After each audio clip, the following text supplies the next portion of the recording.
Frank Sinatra said one time, the best revenge is massive success.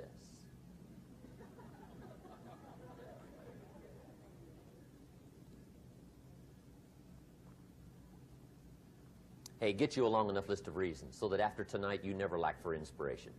You might not have all the answers right away, but you can get the answers if you can get the reasons. Now, let me give you a little simple formula for goal setting. Okay? We take 2.5 hours on the weekend for the whole 10-year plan. We don't have time for that tonight. But let me get you started with a little simple formula Mr. Schoaf gave me. And maybe this will be helpful. First of all, I've divided goals into two parts. First is long range. Long range goals. That's your dreams. Your dreams for the next 3, 5, 10, 20, 30, 40 years. Actually, the rest of your life. Your dreams. You've got to keep dreaming. Ronald Reagan, president, said to the joint session of Congress a few weeks ago, the republic is a dream. And if we don't keep dreaming, we will lose the republic. Your better future is a dream for yourself and for your family. Where do you want to go? What do you want to do? What do you want to be? What do you want to see? You've got to dream dreams. There's a Bible phrase that says, without dreams and visions, people perish. You've got to have something to go for that inspires the heart and the soul. Dreams. From the children of Sanchez, it says, take the crumbs from starving soldiers, they won't die. Take the bread from hungry children, they won't cry. But without dreams, we all will die. You've got to dream. Don't lose your dreams for yourself, for your future, for your family. The dreams of love and enterprise and travel and doing things, becoming something unique on your journey here. Don't lose your dreams. Do some dreaming. That's long-range goals. You've got to have those. So that's number one. Here's the second part of goals, short-range. Short-range goals. That's your goals for tomorrow, this week, this month, this year, the immediate future. We call these confidence builders. Because if you set up something short-range, go for it, get it, latch onto it, work hard, accomplish it. That starts building your strong feelings to go for your dreams. Now, I've divided goals into 3 categories. Here they are. Number 1 is economic. That's your goals for money, income, business, profits, production. Economics. Make sure you've got your economics well planned. Economics plays a major role in everybody's life. Economics is major, which means it ought to be meticulously well planned for tomorrow, this week, this month, this year, long range. What if you asked somebody tomorrow if you could see their meticulously well-planned list of economic goals? What would they probably say? They'd say, you some kind of a nut? You must be weird. Hey, I found out what success is. Success is doing what the failures won't do. Make sure you've got your economics well planned. It'll put you in the top 5%. One of the key little subjects we talk about on the weekend is the 7 fundamentals for wealth and happiness. And that's one of them, well-planned economics. It's a fundamental if you want to do well. Join the top 5%. Anybody in this room can join the top 5%, if you will. Okay. Now here's the second category of goals, things. Make a list of the things you want. And on my list of things, now I put everything. Little things as well as major things. Doesn't matter how small it is, it goes on my list. I used to just put major things, cars, homes. I don't do that anymore. I now load my list with everything. Everything. And the reason is, part of the fun of having a list is checking it off. That's it. Boy, at the end of the day, if you can go, got it, got it, got it, got it, got it, got it, whatever it is, right? You get into the habit. So load up your list, the things you want. Now, when you check off something major, Celebrate. That's an important point to make. Celebrate your achievements. Live it up. Have a party when you reach something you've worked for a while. See, we all grow from two experiences. One is called the pain of losing. The other one is called the joy of winning. We need both of them. Amplify them as much as you can, which also means make losing painful. If you set up something, fooled around, didn't get it, put it on yourself. On the other side, if you did get it, congratulate yourself. Self-congratulations is a sign of maturity. Seeking congratulations is a sign of immaturity. But hey, winning and losing, see, that's what it's all about. That's the name of the game. Now, some people lead such mediocre lives, at the end of the day, they don't know whether they're winning or losing. They got no clue. Guy's just going through the day with his fingers crossed. There's a better way. Okay, here's the third category of goals, personal development. Put those goals together. Personal development goals. That's your goals to be stronger, more decisive, be a speaker, be a leader, learn a language, all kinds of skills. Okay? The whole weekend seminar was designed to improve all your skills so that you walk away more skillful. And that's what you want, the personal development skills. That's what attracts, that's what brings good things to your life, the person you become more skillful. Now, this is quite a package to work on. Economics, things, personal development. For tomorrow, this week, this month, this year, long range. Okay? That'll get you started. Now, here's the simple formula for setting goals. It goes like this. A, work on your goals. That's step one. Work on them. And I put the word work there deliberately. Setting goals is plain hard work. I don't want to kid you. We haven't come here tonight to kid each other. It's work. I know it's work. That's why a lot of people just let it slide. It's work. Many people work hard on their job, but they don't work hard on their future. They just let that slide. And the work involved is making plans. I know most people don't. I understand that. But don't let that be you. Guy says, well, yeah, you work where I work. By the time you struggle home, it's late. You got to eat a bite of supper, watch a little TV, get to bed. You can't sit up half the night. Plan, plan, plan. And the guy's behind. Good worker, hard worker, sincere. But you got to be better than sincere, working hard. You got to be better than a good worker. You got to be a good planner. Somebody once wisely said, the people who fail to plan are planning to fail. Well said. So work on your goals. Here's step two. Write your goals down. That's so important. I teach my staff around the world, put your goals in your journal. Because one of the major people you want to study is yourself. Say, here's the list of goals I put together 3 weeks ago. Here's the list of goals I put together 2 years ago. Here's some of the changes I made, rearrangement of my priorities. I scratched these off. I put these on. I've gotten these. Study your accomplishments. Study what your desires are. Put them on paper. Write them down. Here's another reason for writing your goals down. It shows you're serious about doing better. And to do better, you got to get serious. You don't have to be grim, but you must be serious. Everybody hopes things will get better. Everybody hopes. Poor people hope. That ought to tell you something. It means the future does not get better by hope. It gets better by plan. I used to have the affliction called passive hope. It's an affliction. It's bad. Probably what's even worse than that is happy hope. Now that is really bad. That's bad. Happy hope.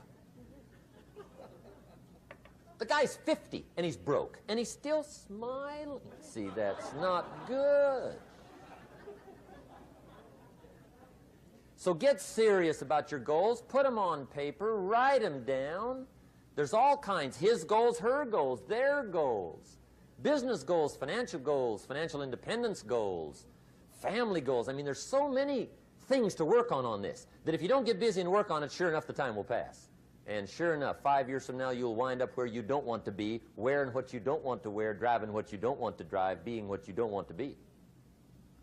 Now's the time to fix it. Now, here's the third step to your goals. Check the size of your goals and the kinds of goals. How big they are, what kind they are, affects you. And here's one of the important phrases of the evening. Your goals are affecting you, whatever they are. Your goals affect your handshake. Your goals affect your attitude, personality. Your goals affect the way you walk, the way you talk, the way you dress. All day long, we're being affected by our goals. Now, some people have goals, but they have such lousy goals. The effect is bad. I asked a guy one time, what are your goals for this month? The guy said, look, if I could just scrape up enough money to pay these lousy bills. That was his goal. I'm not saying it isn't a goal. It's a goal, but it's such a lousy goal, the effect is bad. You don't jump out of bed on Monday morning and say, oh boy, another chance to go out and scrape up the money to pay my lousy bills. See, you don't do that. Usually you say, oh, not another Monday.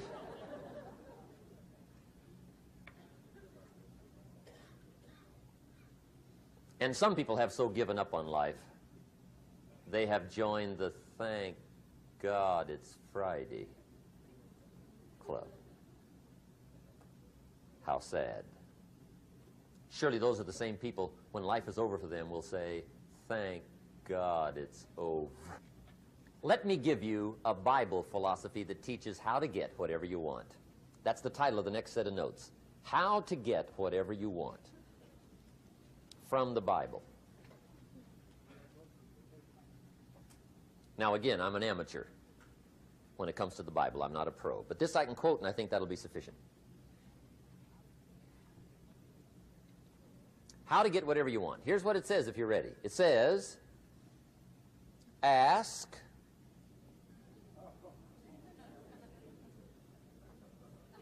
that's it. End of notes. Ask. If there's one art in life to learn extremely well, that's got to be one of them. The art of asking. What does ask mean? Ask means, what do you want? And the formula is staggering. It says ask and what? A guy ought to look into that.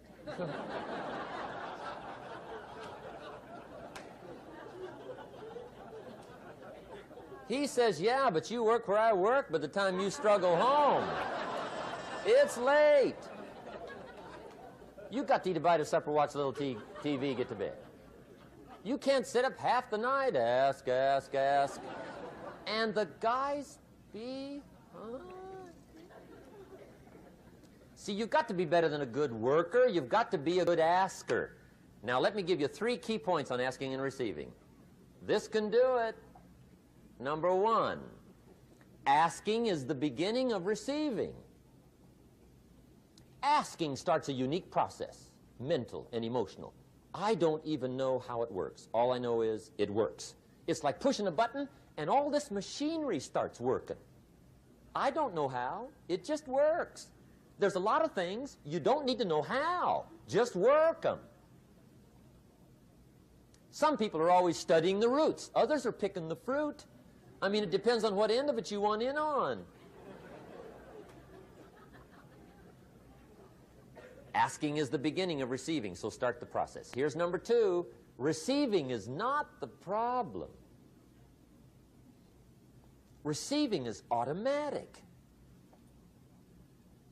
Now, if that's true, receiving is not the problem, what's the problem? Failure to ask might be one of your major problems. I don't know. Check it out. The guy says, oh, now I see it. I got up last year and hit it every day, but there's not a scrap of paper with my goals on it. Good worker, poor asker. So you got to change that. Here's number 3. Receiving is like the ocean. There's plenty, especially in California. It's like an ocean here.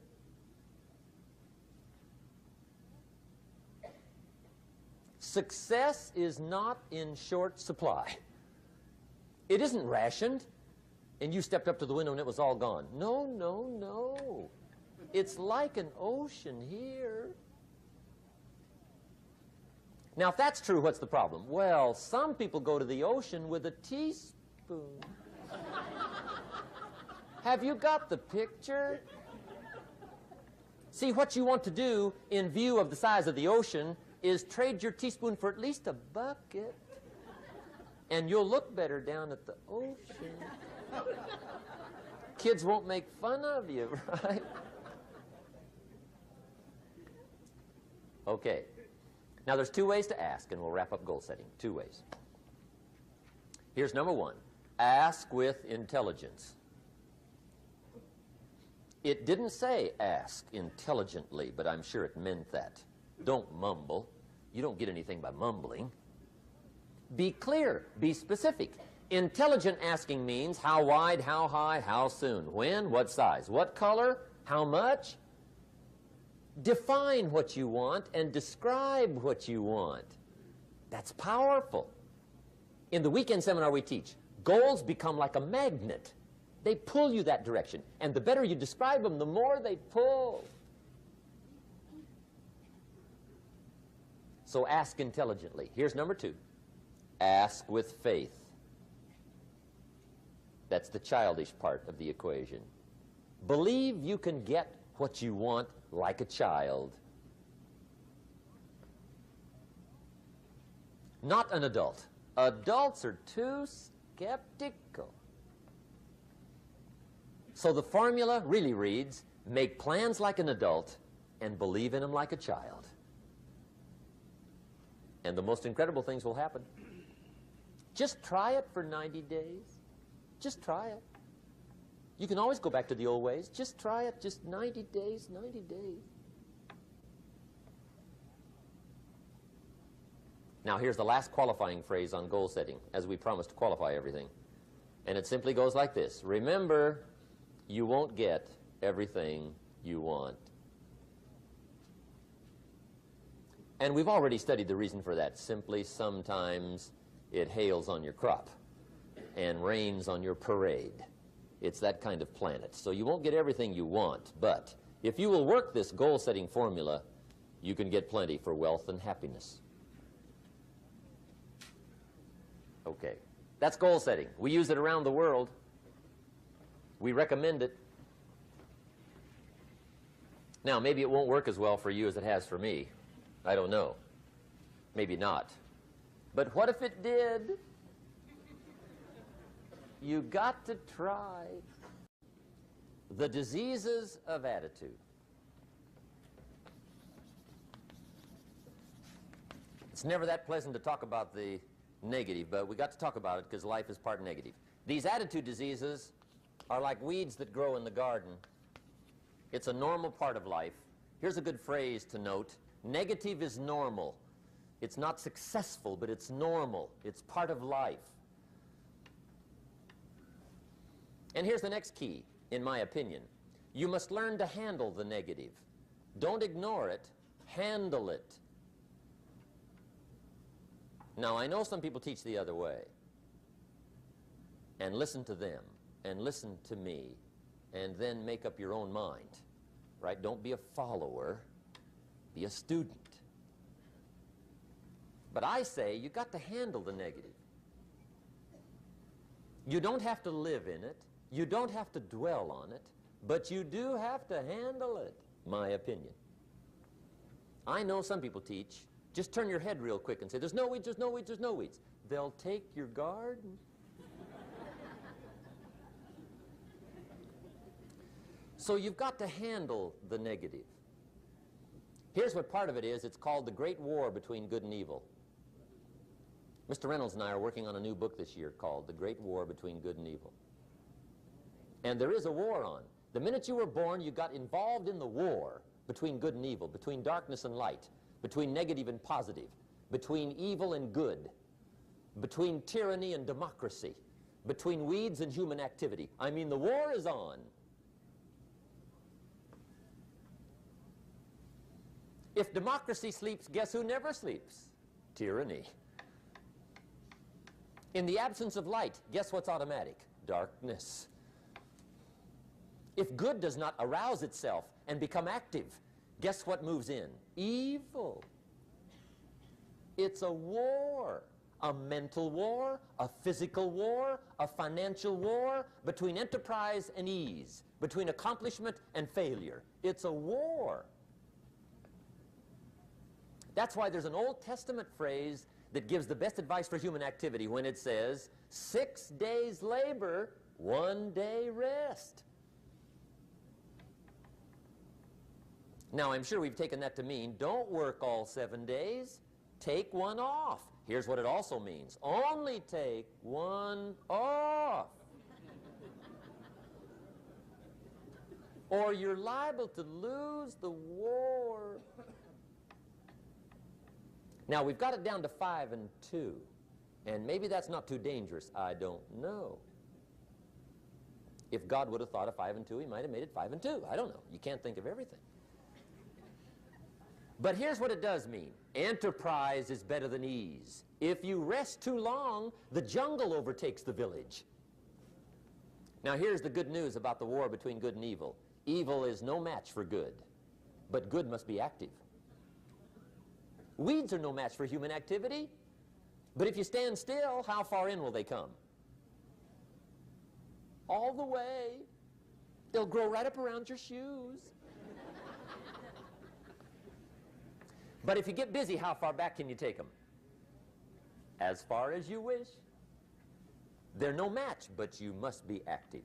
That's why the 6 and 1. Make sure you're not losing the war by taking off too much.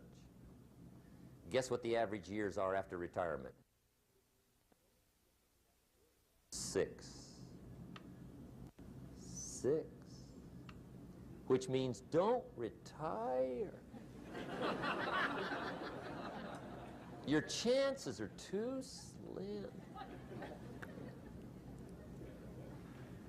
Okay. The war between good and evil, the weeds. You got to make sure you recognize the negative, handle it, deal with it, and then go on. Let's make a list of the diseases of attitude that can wreck all your chances to do well. One of the words that destroys everything is called neglect. Neglect. And I found this out. A week of neglect could cost you a year of repair. It isn't worth it. So what to be on the lookout for? Here's the list. If you were making it, you'd have the same list I've got. Right? We're not covering anything new tonight. This is a reminding session, not a teaching session. But it doesn't hurt to go over it again. Here's the list. Attitude diseases. Number 1 is indifference. The shrug of the shoulder. The guy's not even concerned. He's just drifting. This is called the mild approach to life. A disease known as mildness.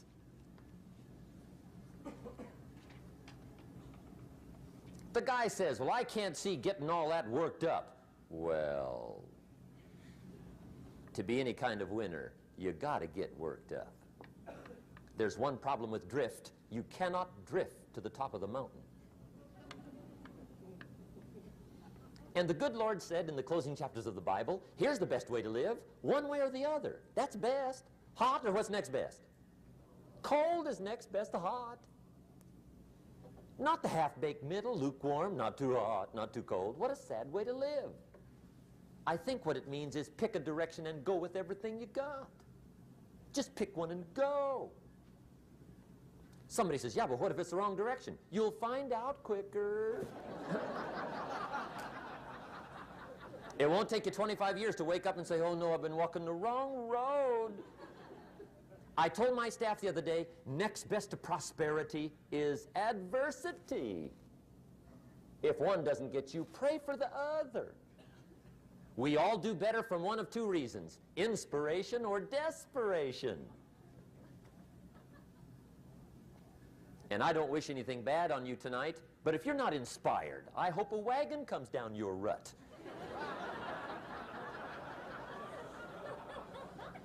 Whatever it takes to get you to try harder, read more, set your goals, and go for it. Somebody asked me one time, what quality would I pick if I wanted to work with somebody? And you know what I picked first? Number one, strong feeling. Please, number one, give me somebody that feels strong. About most anything, I don't even care. Just so they believe it. Even if they disagree with me. Wonderful. Just so they disagree vigorously. I'm not saying it's easy to win those kind of people to your point of view, but I'd rather do that than to try to resurrect people from the dead. Pump them up every month, pump them up, pump them up. I pass. The good Lord needs a leader for the early Christians. Remember the early days of the Christians? Not like today. If you were to stand up in the early days and say, I'm a Christian, cut off your head, toss you and your wife in jail, let you rot. I mean, those were ugly days. Being a Christian back then was not called socially acceptable. They didn't have 125,000 in the Los Angeles Coliseum to hear Billy Graham on a Sunday afternoon. Not back in those days. Back in those days when the Christians got in the Coliseum, it was a different story, right? I mean, the word was, stay out of the Coliseum, especially on Sunday. Last Sunday was Lions 33, Christians nothing. See, those were mean, tough struggle days for the Christians. Now, when the days are mean and tough and struggling, you got to have some kind of leader. Do you know who the good Lord picked for the leader when the days were mean and ugly? Saul. From Tarsus. That's who he picked, Saul. I'll tell you what, I would have picked him. You would have picked him. Anybody would have picked Saul. Saul was one of those incredible guys. Once he got into something, look out. Everybody in the community knew what Saul was in. Because whatever he joined, he'd flip all the switches, open up all the dials, turn on all the faucets, and go like mad. He was known as All-Out Saul. I mean, he was something else. Now, at first, it wasn't working out well. Saul hated Christians, which makes a poor leader, right? I mean, that won't work. Saul got this bug somewhere about the Christians. He got to hating Christians. And he hated them so bad, every time somebody would say Christian, he'd fly into a rage. And I guess he decided one day, it was his mission in life to get rid of all the Christians. He was Saul anyhow, could do most anything he wanted to. So he got him these letters of authority to go around to the various communities and hunt down the Christians. They said, do whatever you want to with them, Saul. They're unpopular anyhow. Drag them in the streets, whip them, stone them, torture them, kill them. You mention the name Saul from Tarsus to the early Christians. I'll tell you what they would do. They would run, hide, lock the doors, leave town, dive underground. I've been in the catacombs of Rome where they hid. He was mean. I mean, terribly mean. But remember the story? One day Saul's making it for Damascus. Heard about some new Christians, flies into a rage, takes off for Damascus. And the story said he was angry. There's a little sentence in the story that says, on his way to Damascus, he was breathing out threatenings and slaughter, which meant he felt rather strong about the idea, right? That's strong, that's strong. But on this journey, right, according to the story, as Saul was making his way to Damascus, the good Lord looks down out of heaven and says, there's my man, Saul. He's got to be something else. And according to the story, this great light shines out of heaven, knocks him flat, right off his horse, grinds his face in the dirt, and blinds him for 3 days. The good Lord using recruiting tools we can't use, but when you're Lord, right? To make a long story short, Saul from Tarsus becomes converted to Christianity. He becomes Paul, the great leader, the apostle. And without a doubt, the good Lord got him a dandy. One he didn't have to pump up every month. In one of his later writings, he said, "The things I once hated, I now love. The things I once loved, I now hate." See, that's strong. Here's the key to the good life. Learn to put everything you've got into everything you do. Whatever you are doing, pour it on. It will quickly open up into opportunity or quickly disclose to you that you ought to be doing something else. The delusion is, if I had a better job, I'd really pour it on. See, that's delusion. Wherever you are, pour it on. Don't give somebody half a job for a day's pay. Pour it on. See, that'll help change your life. Get rid of this disease. Here's the next attitude disease, indecision. Mental paralysis. The guy can't make up his mind and it becomes a disease. Pretty soon he knows he's got it. The guy says, "Well, I know I'm on the fence." But he says, "What if I get off on the wrong side?" Listen, after a while it doesn't matter. Just get off. Any side will do. A life full of adventure is a life full of many decisions. The ones that turn out to be wrong give you better experience to make better decisions. So don't see how many decisions you can get out of, see how many you can get into. That's where the adventure is. So shake off this disease, indecision. The next one is doubt. Doubt's like a plague, and one of the worst is self-doubt. There are many, but that's one of the worst. The guy doubts himself, doubts if it'll last that long for him, doubts if he can do that well, doubts if he can make that much, doubts if he can accomplish all that. A chronic, excellent self-doubter. You can imagine what damage that does to your future. So here's the key. Turn this coin over and become a believer. And there's many things to believe in. One of the majors is yourself. The understanding of self-worth is the beginning of progress. Now, if those three don't get you, this one will. Worry. That's a devastating disease. Worry. Worry causes health problems, social problems, personal problems, family problems. It's devastating. Worry long enough, it'll drop you to your knees. Could reduce you to begging. I know how bad this one is. I used to have it bad. I used to be known as a super worrier. Not a super warrior. No, super worrier. My family wished I'd have been a warrior. I got those years to make up for.